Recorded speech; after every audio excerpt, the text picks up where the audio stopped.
Hello and welcome to the Next 100 Days podcast. My name is Graham Arrowsmith. And my name's Kevin Appleby.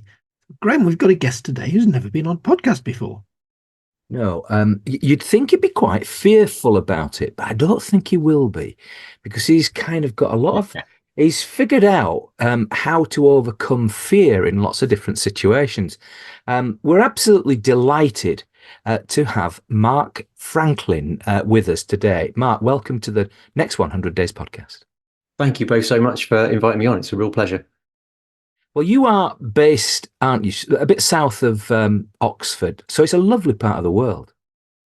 It's beautiful. I moved up from East London 26 years ago, and I've never looked back. Yeah, it's one of those places where you walk down the street and people say hello to you, and when you come from East London at first, that's quite terrifying. But you soon get used to it. So yeah. Well, they want something from you down there, don't they? But or you think they do. But oddly enough, when we come down from the north, Kevin and I've both got experience of this. When you go into London and you start talking to people, as you do, what you do in the north, it's almost like, oh goodness, has he got a knife? There is a sort of reluctance to engage, unless of course it's a taxi driver and you can't get them to shut up. Well, yeah, there is that. Yeah. No, I've got friends who are from Hull, and we were up sort of visiting their sort of friends and family. We went into one of the pubs, and they sort of said, "Don't be surprised. Whoever we're sat next to, they're going to spark up a conversation." And they did, and it's great. It's lovely. It's lovely to kind of meet people and hear stories, and it's wonderfully welcoming. It's not really surprising with people from Hull because they don't get out much. But the nice thing is you are here. Now, you have a website. When anybody wants to find out more about Mark Franklin, then you can do it. It's just dead easy. It's Mark Franklin without anything else, which is Frank and LIN.co.uk. So now that's your website. Now on there, you'll see some fantastic photography, and your website looks really, really good. I was just saying earlier, it looks a little bit mellow. That's deliberate, isn't it? It is. It's relaxed. It's informal. It's not I've got a design background, so it was quite good fun for me to get back to sort of playing with colours and layouts and all that kind of stuff.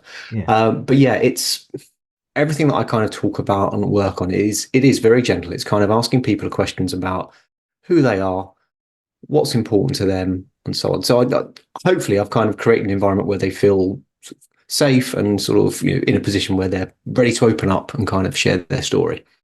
Now, Kevin and I are both small business people, and you've kind of over sort of 20 odd years, you've come across a lot of our type, and you've got sort of certain questions that you've distilled that you've seen repeated when you've been engaged with them.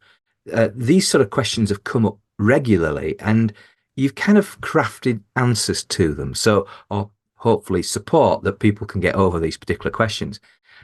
Just walk us through the first of the first amongst equals in terms of the questions. Tell us one of them and give us an idea of how you go about helping people. So, I guess, Graham, you're talking about the 4 fears. Yes. Which is the kind of crux of what it is that I sort of deal with. So yeah, 20 plus years of working with small business owners. The greatest joy from my point of view is seeing them succeed, whatever that looks like in terms of their story. But it became apparent across that time that the biggest obstacle or challenge they faced when their business was was often themselves. Right. So it was the things they were kind of telling themselves in terms of, am I good enough? Am I ready? Do I have enough time? And that overarching fear of failure. So those 4 questions, the first one being, am I ready? Right. It was kind of digging into, what does that actually mean? Yeah. What do you mean by you're not ready? And is that, am I ready to get started, Mark? Is that the kind of idea? Is that the sort of thing that you're thinking? Not only sort of get started, but to sort of take the next step. Right. So, I mean, sort of thinking about, because this isn't sort of, huge mindset challenges. It can be tiny little things. Thinking about the email I sent you guys this morning about, is there anything I need to prepare for this? That's my mind thinking, am I ready? Am I ready? Am I good enough? Have I got everything I need to be a good podcast guest for you? So it doesn't have to be this massive kind of sort of challenge, but it's just those little thoughts that make us hesitate. Right, I see. Okay. I mean, Kevin, you're probably a great hesitator in life, aren't you? Well, it reminds me of something that I think it was in the 4 Hour Work Week. I remember reading that years ago. One of the points that's in one of the chapters in there is that it's never the right time to start a business. Mm, There's always something going on that would suggest it's the timing's not right. Either you're too busy, there are too many family things going on. You can come up with probably a list of a dozen different reasons. mm. And I think that I'm not ready question. It's the key mindset you've got to get over to say, well, it's never going to be the right time. You've just got to get on with it. Absolutely. Yeah, absolutely. Yeah, I mean, there are so many stories of having kids. We are ready to sort of become parents, and that's a big and obvious one. But yeah, you're absolutely right, Kevin. It's that kind of, there is no better time than now, really. It does remind me, Kevin, that of when were first thinking about starting the podcast, that we were both hesitating, and one of the things, certainly in my mind, is what on earth are you going to sound like? Which I suppose a lot of people sort of think through. And even as a guest, you probably think that through because it's not, at the end of the day, people are going to be listening to this. And when you go back to the very first episode, I mean, Kevin did more talking than me. I'm pretty sure of that. Which is unusual. Which is The unusual. way on all the other episodes. It is unusual. We took the view then, Graham, that look, we just had to turn the microphones on and do it and see what happened. Yeah. So presumably, if you were, if you like, there at the time, Matt, what would you be saying to both of us, or other people who may be thinking about a podcast, but maybe thinking about a new business? What's the sort of engagement? How would you talk to them about overcoming that sort of "I'm not ready"?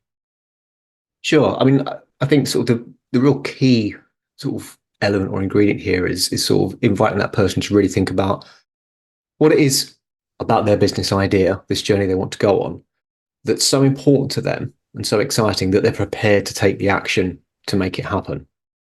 Because there will come a point wherever you are in your business that next step feels a little bit daunting. Yeah. And it's action before motivation. It's that kind of energy you have within yourself to keep going, even when, the hill feels a bit too steep to climb. Mm-hmm. So it's really sort of digging into okay, where are you? Where would you like to be? Why is that important to you? What is it you're prepared to do to get there? Mm-hmm. And when we start sort of digging into those next actions that someone might be sort of telling themselves they're not ready to do, it's almost sort of challenging that with a body of evidence, because wherever they're at on their journey, they've already taken some steps forward. They've already seen some successes. They've already, had some challenges, but they've demonstrated themselves that they are actually more capable than they possibly realize. And it's opening them up to that idea of just how good they already are, really. What was it about your journey? Because you had a corporate career, didn't you, Matt? That you've been through a huge amount of a fair old time in corporate, and then all of a sudden you decided, or then you got to a point that inflected you into this new career path. Did you hesitate at that time? It took me a year at least, I think, to get to the point where I finally had that counts as hesitation. It's a bit like a Newcastle United centre forward, isn't it? In front of the box, Kevin. Well, it is. It is. We create loads of chances and we don't put half of them in the back of the net. Sorry, that was a bit of a dig. No, West Ham fan, you're talking about. Oh, right. Oh, well, you're doing well. Actually, both of your teams are doing really well. So, I think at Leeds United we got the goal of the first round, or the third round, I think. With it was a beauty. I saw that one. So, it was got me out. Kind of got me out of my chair. Sorry, going back to the point, you took a little bit of time to figure out that you were going to do this thing on your own. Yeah, tell us about that. Sure. What did you say? So 20 plus years. My journey within corporate was predominantly was with the same company, and I worked my way up. Like I said, graphic designer by trade. Very passionate about sort of communication within design. So this idea of the designer's role being affecting the message on behalf of the most appropriate audience. So you're speaking to them in their language in a way that excites them. Mm-hmm. And in my job, I worked in the direct selling industry. So there were hundreds, thousands of small business owners selling the products that we sort of focused on, which was children's books. Right. For me to be the best designer I could be in that role, I really needed to understand what it was that these people were trying to achieve within their businesses. So over that time, I really got close to a lot of their stories. Mm. And whilst sort of, from my kind of corporate role, I assumed, these are professional sellers, they're passionate about the products, they want to sort of get out there and make a difference. All of that relatively true. But in terms of success, what I was finding in those conversations was that, again, there was these little sort of hesitations, these voices in their own heads, stopping them from doing the things that I could see on the outside they were perfectly capable of. So as I kind of grew into that sort of corporate role and fortunately sort of, was promoted and took on more responsibility, I thought it was really important to spend time digging into those stories and then also unlocking some of that potential and helping these people get past those kind of little niggles and obstacles and mind monkeys.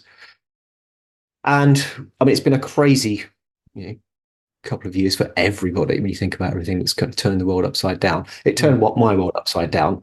My role moved away from that sort of magic of being close to the sales force and sort of making a difference with their stories, became a lot more administrative and logistical and things that just didn't float my boat.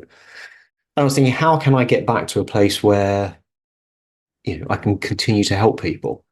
And it just kind of came to me, well, I can do what I've always done, but I could do it for me, and therefore I can go out and do it with anybody. So I'm not just focusing on that one industry. Yeah, work with all sorts of different sectors, all sorts of different people, and the premise of what I do is very simple. Kevin's a lot brighter than me, and he'll understand what direct selling in this context is. Could you perhaps explain it to, of course, yeah, to the listeners so, like I me? Mean, no, it's fine. I mean, if you think direct selling, you're probably immediately going to sort of switch your mind to companies like Avon, right, sort of Body Shop at Home. This was Usborne Publishing. I'd already guessed that.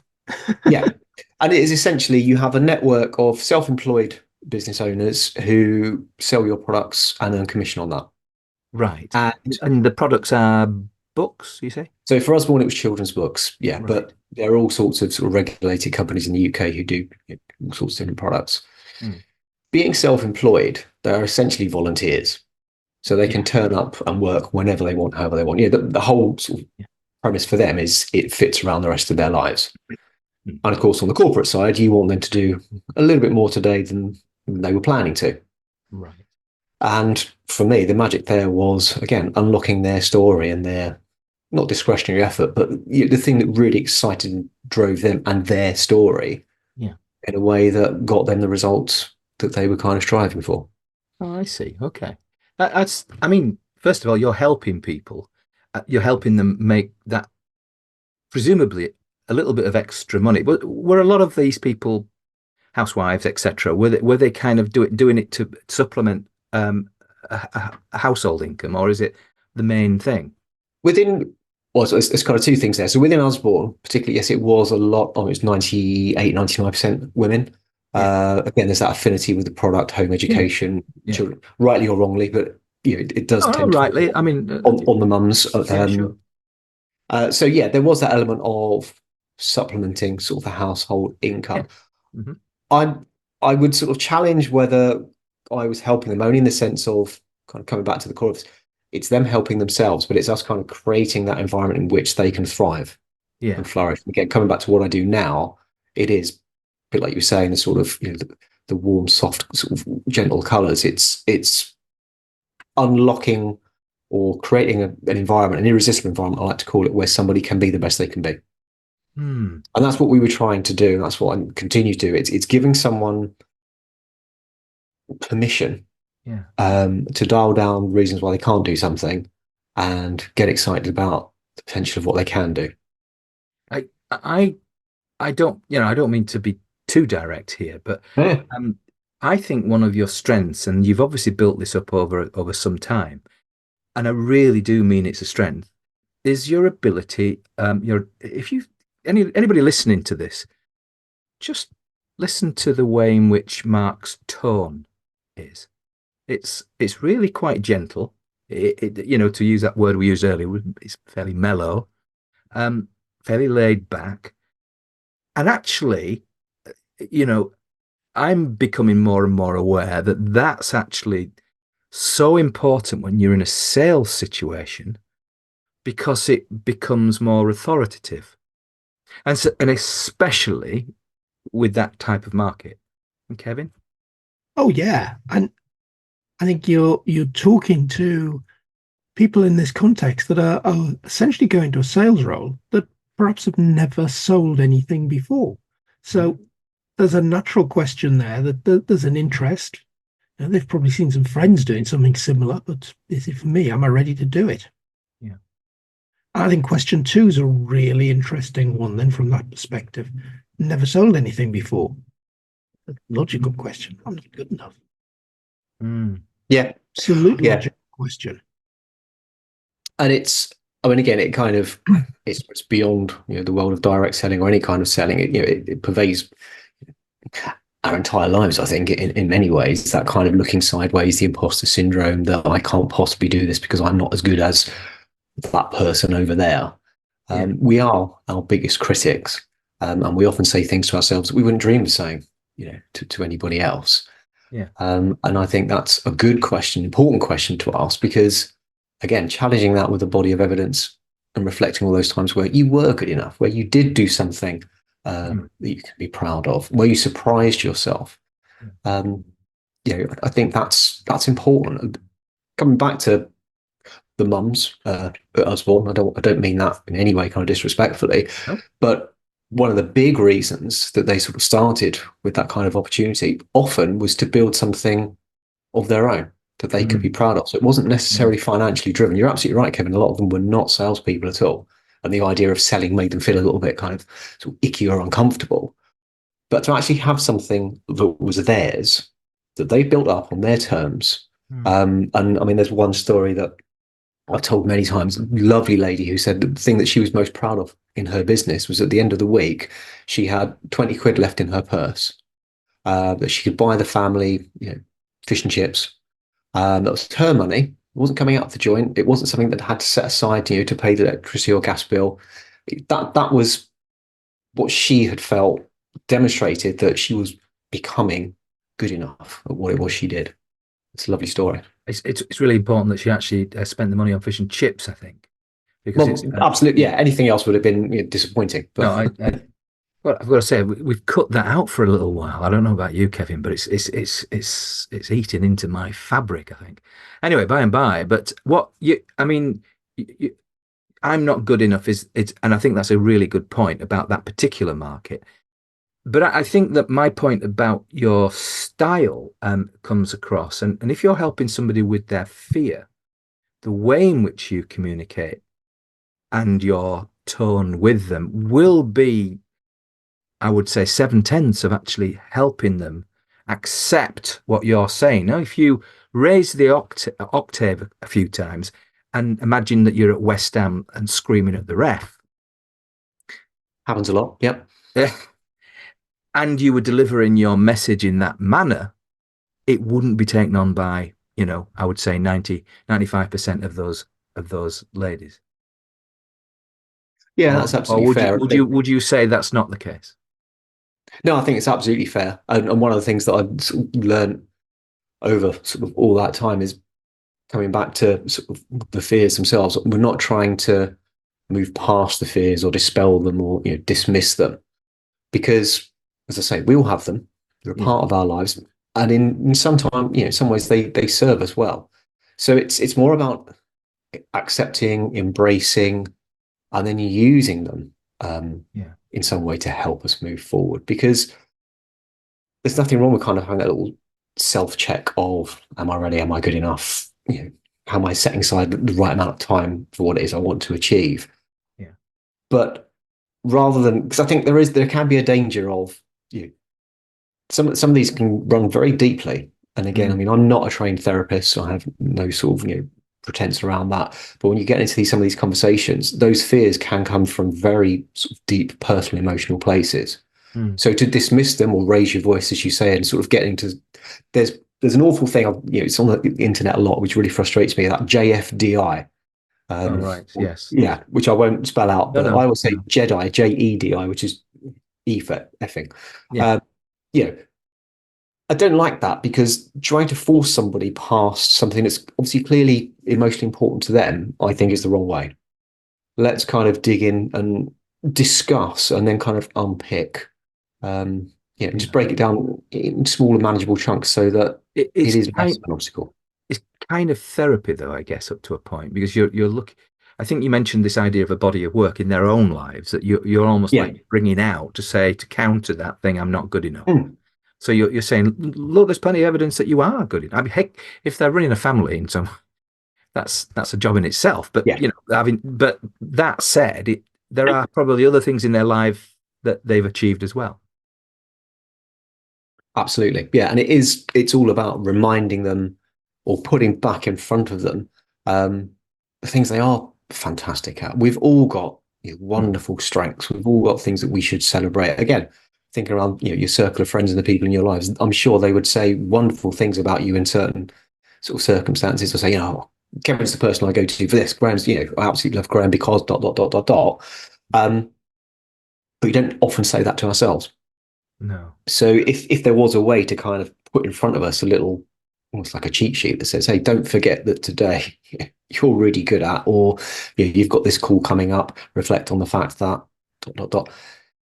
It's because those little affirmations, those little reminders that we're all a lot I better think at an things. important one in there as well, Mark, is that in any one skill, you can always find people that are better than you at it.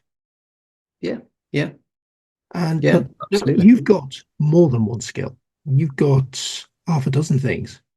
And what you're bringing to the table is a combination of those half dozen things. Okay, in any one of the half dozen, there will be somebody better at Mm. that particular thing. But you're bringing a unique offering to the table that's you as an individual. Thank you. Yeah, yeah, that is true. Again, to flip it though, I think my role is to bring out those skills and unique offerings that the person in front of me Yeah. um, has as well. So it's very much, like I say, it's their story. Mm. It's not for me to say, of course you can make time, or of course you're good enough. It's unlocking Yeah. the kind of the little doors that will help them move forward.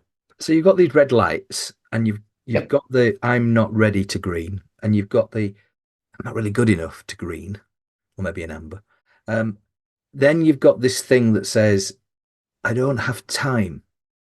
Yes. And if you're a busy housewife, or you're looking after a family, young kids around you, etc., a busy life in all other respects, you can almost understand that. I think Kevin alluded to that earlier, but this idea of actually creating, or so we should swapping time for something that you've been doing on something else. That might be Netflix, or it might be, I don't know, something else that you're doing.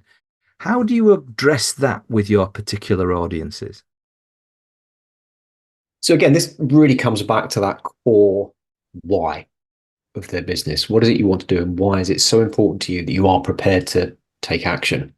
Right. Because I always smile when we get to the time management one, if that's what you want to sort of call it, because you can't give anyone more time. It's entirely up to that individual how they spend their time. But digging into the time they're already allocating to that business or whatever it is, and seeing what we can do to not just use that time better, but Mm. actually maybe even use less time to achieve more.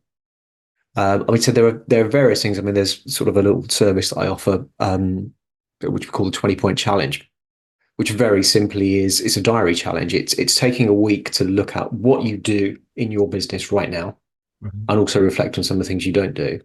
Mhm. And then we have some fun with kind of scoring those challenges in terms of the higher the score, the more value they bring to your business. And then second week, we look at, can you keep a high score every day? That second week. So you're sort of shifting your focus a little bit on the things that will make the biggest difference. But again, it all comes back to the story you're trying to write. Mm. And those things that score highly for you could be completely different to the things that score highly for someone else. So it's Kevin's mind's already gone to the world of financial officers, and he's thinking he's going to take that 20-point plan and apply it to that particular market. And it probably is quite transferable, Mark. hopefully, yeah. I mean, again, the premise is deliberately simple, because there's something sort of quite sort of perverse about digging into time management by giving someone something else to do Yeah. within their week. But yeah, it needs to be again sort of slightly lighthearted and enjoyable, but also just challenging me enough to think about, hold on a minute. I thought I was dedicating 6 hours a week to my side hustle. Yeah. Turns out when I actually map this out truthfully, and that honesty is quite important in the kind of exercise, turns out I'm actually spending 9 hours. But within that 9 hours, I'm only actually achieving things that add a relatively low amount of value to my business. What if next week I only spend 5 hours, but it's on the things that make the biggest difference? It's not that I haven't got enough time. It's just that I'm not being as careful with my time as I could be. Yeah, got a favorite book on this subject. It's called 168 Hours. You've got more time than you think, by an American journalist, Laura Vanderkam. And Laura's taking a fairly similar approach to you. She gets people to do a time audit. Record all your hours in every day over the course of a week or so, and then really analyze what you're doing. Okay, I know that. That's good. Yeah. Look, there's nothing new in life, is there? Oh, And no. actually, New at I all. kind of, I mean, Kevin has mentioned this lady before, but I like the idea if it's straightforward and simple. And to be honest with you, Kevin, doesn't matter even if it's the same thing, but you've just reapplied it. At the end of the day, what you're saying to somebody is how you're spending your time, and can you do that in a slightly different way? So are you taking that audit then and challenging elements of it, and just to get them to think it through, not necessarily to say doing that wrong, because I don't think that would necessarily help them, but it would be more about what do you think to doing it in this way as opposed to that way and so forth, almost like dragging it out of them in a nice way. So that particular challenge is self-led, and it's very much sort of a reflection exercise. Okay. So again, it's that the importance is be honest with yourself, how you're using that time, and then you reflect on how effective that is. Obviously, there's plenty of opportunities to follow up, and I do invite the conversation to continue on some of the sort of bigger stuff that I do. Yes, it's very much kind of digging into the right. Let's look at that together and sort of pick it apart.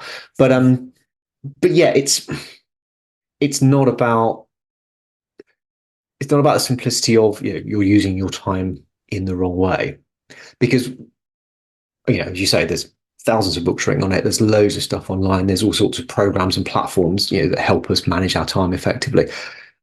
What I've found with the time management question is when you prove that actually you do have enough time, if you're using it in a slightly more sort of appropriate or effective way, then we kind of come back to the other three questions. So it's okay, I do have time. What is it that I've been hesitating on or putting off within that time? And that's when we kind of find ourselves sort of trickling back to well, I didn't do that because I didn't think I was ready.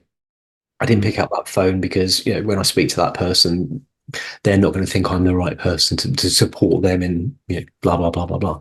So the questions kind of reveal or start to unlock sort of ingredients from each other, if that makes sense. Yeah, well, it does. I guess but then, so I can see how the first three questions, I'm not ready, I'm not good enough, I don't have enough time, like you said, almost like I have a feedback loop there, and they're kind of reflective of the other two. I suppose, what if I fail? Is that just a pervasive thing, or is that something that just crops up at a particular moment, or does that just crop up right at the beginning of your thought process? It can do, but it is spoiler alert. It is the sort of overarching question, I think, within which the other three tend to sit. Because when you start getting into the what is it that you feel you're not ready, what is it you feel you're not good enough, let's look at your time. That sort of voice in the back head saying, yeah, but I don't want to make a mistake. I don't want to look silly. Yeah. That's where you start sort of where the conversation, I guess, starts getting interesting from my point of view in terms of okay, so what is it about? What is it about failure? Or what actually is failure? Yeah. In this particular instance, in your particular story, journey, whatever it is, what does failure actually look like? Because obviously it's entirely subjective. Well, I heard this morning, Mark, somebody put it in a really interesting way that I heard it on oddly enough, a sports program, and this chap was saying that failure is a bit like a comma and not a full stop. So basically, the idea is that, many people have commas before they get to Mm. their goal. So again, more of a comma, not a full stop. And actually, most successful business owners have failures in prior failures, because that's the nature of the beast, that you try something, don't work, learn from it, try again, etc. Does work after a while. So is that something that you build in as well? I love the comma full stop analogy. I think that's fantastic. I hadn't heard that before. Oh, yeah, take it from it was somebody on Talk Sport. So basically, Yeah, it's free it's to air. brilliant though. Yeah, I love it because again, I think when you're getting into the deeper element of the conversation and the sort of fear of failure is manifesting itself, Yeah. at that point, often people are thinking, this is a full stop. I can't get Yes. beyond this. Yeah. And yeah, shifting it back closer to a comma, sort of a more gentle pause, Yes. is a Exactly great that. way of approaching it. Yeah, I Yeah. like that a lot. It appealed to me because it isn't because the nature of I've done a couple of things business wise which have definitely felt like full stops, but only in context to that particular thing. So, and when you go back a little bit, it's definitely a comma because of the fact you keep going. But the direction of travel changes a little bit because that one was wrong. So, I think well, it is a good analogy, but what if I fail? What you're saying on your site there is, I mean, really mess up. Well, does anybody really mess up? I suppose they do. Some people might do, but it depends on the degree of mess up that failure. Yeah, I mean, what does that mean? Losing their house, losing their family, lose. It's not usual. No, and exactly when you begin to sort of gently challenge that sort of concept of failure, that's it. My puppy's now joined me. Sorry. Yeah, when you start building that truer picture of the vision of failure that they're talking about, Yeah. and again, challenge it and break it down, it's never as big as you kind of think it is. Going back to the sort of the book selling, sort of story we used to sell in terms of their job essentially was to pick up a book and put it in someone's hand. The most Mm. dangerous aspect of that, or the biggest risk, was that someone was going to get a paper cut. Which is it's a kind of flippant throwaway joke, but it was never going to be any more dangerous or risky than that. So in the concept of their business, failure was never as grand or as terrifying as perhaps they'd built it up to in that moment. But there would be a sense of, oh, failure means I haven't sold anything. Yes, and then, as you say, then we start getting into what does that? Why is that? Mm. Well, because coming back to the other three, like I say, the failure kind of overarches. What is it that you haven't done to share those books? And I don't mean that in an accusatory way or a No. confrontational way, but again, it's kind of okay. So let's look at the shape of your business right now. You haven't sold any books.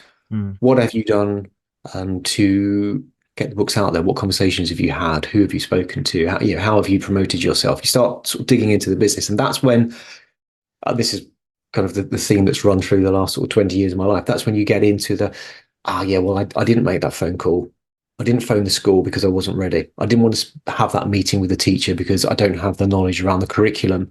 So I didn't feel that I was in an expert enough position to talk with confidence to them. And, it's all those kind of little things that build up to the, yes, I failed. I didn't sell any books. I failed. I'm not making any money from this. I failed. It doesn't bring me any joy.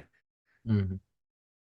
Let's sort of get underneath that and think about what it is. Again, what are the successes? So you haven't sold any books, but what have you done? Mm. And what are the next steps for some of those things so that we kind of continue to move you forward? It's pulling them back from that full stop. Yes.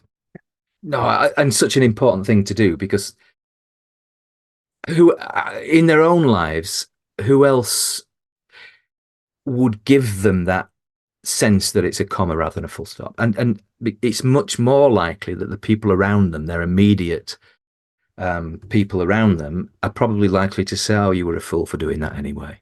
It was never you. You were never a salesperson, and you were never gonna do this." And it's that negativity that people are so given to sharing, as opposed to, I don't know, being able to help. And it probably is because they don't know how to help the individual, and so it's probably a lot easier for them to be negative.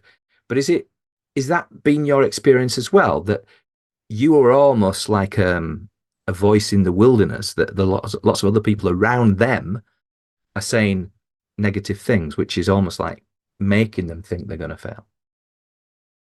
Interestingly, no, because the people that typically surrounded some of the individuals that I was supporting were typically quite supportive, and they Okay. were quite keen to see that person succeed. Again, our loudest critic is often ourselves. Hmm. So even though, and particularly in that sort of particular sort of sales environment where there's teams of people and there's communities and they work quite closely together, and they do lift each other up, it was still that sort of those the mind monkeys, your own mind monkey saying, "Oh yeah, but they would say that." I've been lucky. So even people who've sort of seen success, Yeah. it's that kind of, "Oh yeah, I've just been lucky." Yeah. It won't be this good next year. Um, so there were occasions, there were certainly occasions where, close family relatives perhaps were knocking the confidence of the individual and sort of undermining their story, and that is a real shame. Yeah. So in that sense, I guess, Graham, yes, it was helpful to have sort of myself on my team be Often, someone they can often, talk to. often business owners are, I mean, you do need your champions. Yeah, And, for about 8 years, Kevin's been there for me. I've been there for him, but there's also been our families and so forth. And, yeah, you have to have somebody in your corner because, when times are tough, you need somebody there to sort of, smack you over the head, and keep you in the right direction. But you do those four questions, really important. I hope people have appreciated them because you've actually distilled them. And we've never had anybody do the same as you've done in this particular way. But you then turn that into a business by actually offering a range of services. Give us an idea of some of those services. I mean, you talked about presentations and workshops and one-to-one coaching and so forth, and something called the Victory Program, which yes. presumably you'll be going up to Ellen Road hopefully before long and actually sharing a bit of that. We definitely need it. I was going to say, apart from the European win last season, I think West Ham are waiting just as long. So I'll hit Olympic Stadium first if you don't mind, but Oh, okay. then I'll come north. Yeah, yeah. I mean, so I guess my focus really is to go and help people wherever they are, or I say help, go and kind of create an environment where they can help themselves wherever they are. So yeah, there's keynote presentations, for the big rooms. There's team workshops. So I mean, this works. I like to think it works, in a corporate environment as well as just the small businesses. Sure. Because again, thinking about my role as I work my way up in sort of the last company, I had teams and teams of teams, and I wanted those people to, succeed in their roles as well because it was, to the benefit of everybody. Yeah. So there's a corporate kind of support element there. One-to-one coaching programs, the Victory program, which you touch on, which will launch later this year. That's a much more in-depth sort of 9-month membership program where we really, really get into this idea of your business journey. So from wherever you are, and that could be what I call sort of inertia. So that kind of, I've started, but I'm not going anywhere. I'm completely stuck in the mud, all the Right. way through to victory, whatever Right. that looks like for you. Right. And then, there's some sort of smaller things as well. So the 20-point challenge I've touched on. There's some online workshops that offer. There's something called the Taste of Victory, which, in the clues in the name, it's kind of a teaser towards the bigger program. But Okay. that's just a 90-minute online workshop. I'm running one 6th of February Right. uh, is the next one. And that, again, just touching on what we've discussed before, we get into like a business audit. Where are you? Where would you like to be?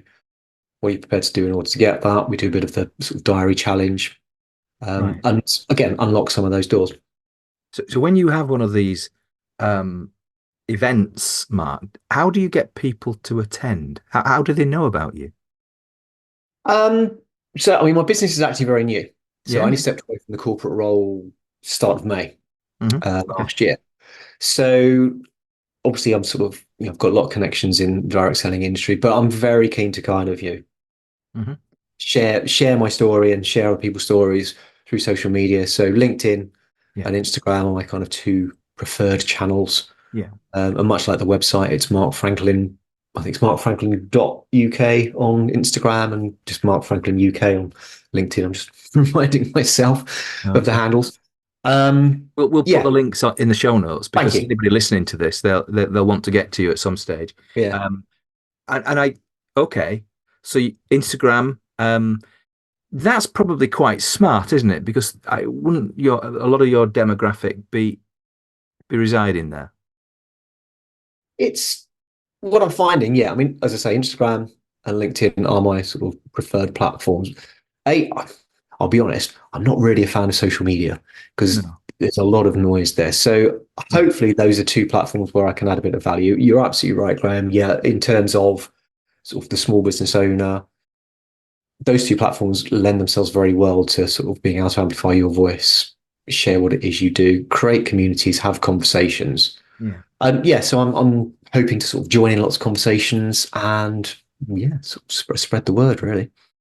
I mean, Kevin, this must be. There's a lot of similarity here that, in a way, that Mark is helping small businesses, if you like, get off the ground. You're doing similar things in the sort of financial officer realm. A lot of similarities, Graham. And Mm. I'm first of all minded that when you get a new CFO appointed, first CFO role, the sort of things that Mark's mentioning here are very common. And we Mhm. kind of wrap them all together in this thing called imposter syndrome. Mhm. Mm. Many of the same things are covered. Number one, I'm not ready for this job. Number two is I'm not good enough. Somebody's going to find me out. Mhm. Yeah. Number three is what if I fail? Yeah, Yeah. So it's same similar. thing. It's Very, similar. I very mean, similar things. And it's yeah. actually, I recorded for my other podcast, Graham, recorded an episode recently with Susanna Serrano Davy, who's also been a guest on this show. Mhm. And Susanna was basically talking about overcoming fears like this. And we were talking to finance people, but the big example that Susanna was using all the way through was her own transformation from being in a corporate job to stepping away to being a coach and a mentor, and also writing the book. If you remember, it was the book that Susanna came on this podcast to promote. So we were talking about all of those things that are going on your mind. Very similar questions. I'm not ready to write this book. I've got time to write this book. Oh, my story's not good enough for this book. Oh, what if nobody buys it? All the same questions. Worry Yeah. yourself to death, can't you? Really, in any Yeah, kind of walk of yeah. life. I mean, whether you're supporting football or starting a business or whatever. I mean, is there? I wonder if there's a formula, Mark, for trying to avoid the stress of um. I don't want to say failure, but lack of optimization. But potentially, I think if I was to attempt to dig into that, it'd be a way down the road. And Yeah. again, my preferred kind of approach is failure is inevitable. With voices in your head are inevitable. You are going to have days where you just feel like, Yeah. this is going to be a tough one. Yeah. Yeah. So rather than sort of focus on a formula to sort of eradicate all of that, my current take is very much the kind of, okay, let's talk about that. Let's get it out in the open again, because the more you say out loud the things that you say to yourself, sometimes the sillier they sound. So all those kind of fears of um, I'm not good enough, I could never be like that person. Why not? Mm. What is the difference that you're perceiving that actually isn't there? Yeah. So yeah, like I say, it's getting It's it all out on the table, body of evidence. Come on, let's prove to you how good you are and how deserving you are of this story you're trying to write. I honestly don't think there is a formula at this because what's going on in everybody's mind is different.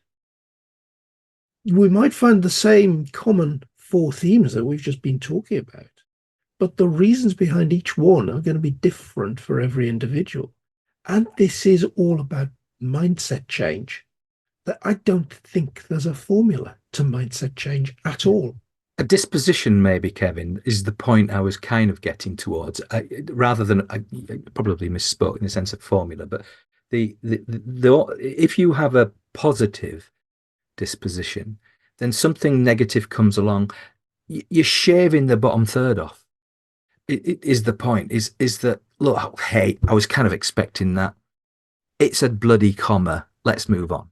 That's the point I was kind of getting to. So, but if you don't have that mentality, then you're going to experience all the travails of the bottom third You get to and get into it.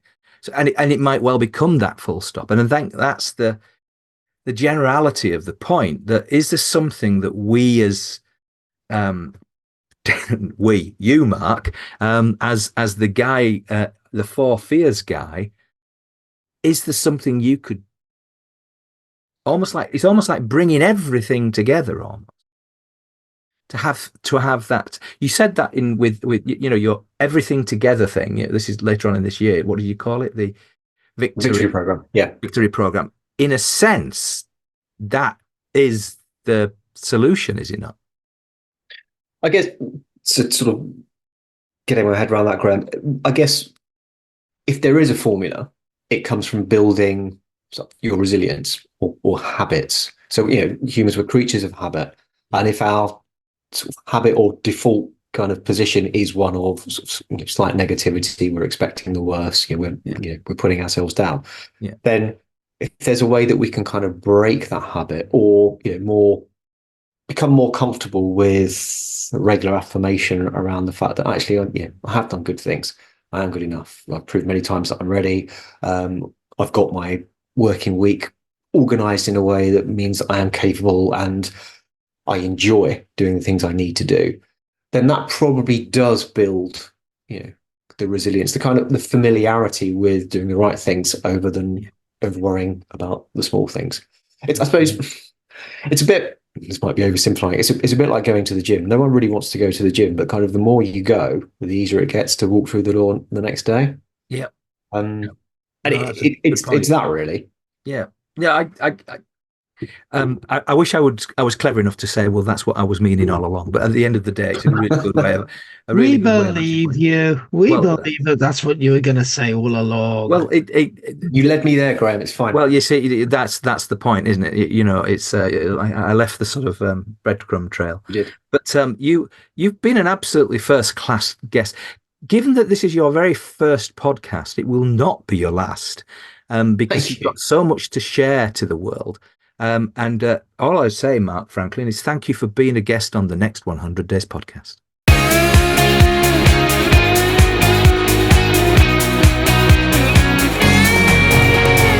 Graham, I think we summed really this conversation up very nicely at the end of that conversation with Mark.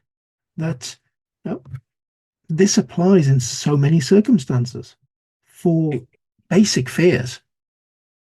Yeah, I think he's creating a business based on huge amount of corporate experience.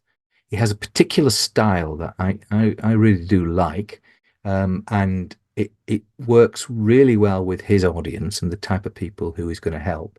I think he's very, very a very friendly, well-meaning, helpful individual with lots of good that he can bring to the business world. So it has been a real pleasure having Mark Franklin on the Next 100 Days podcast. So, Kevin, another great podcast. And today I've been Graham Arrowsmith.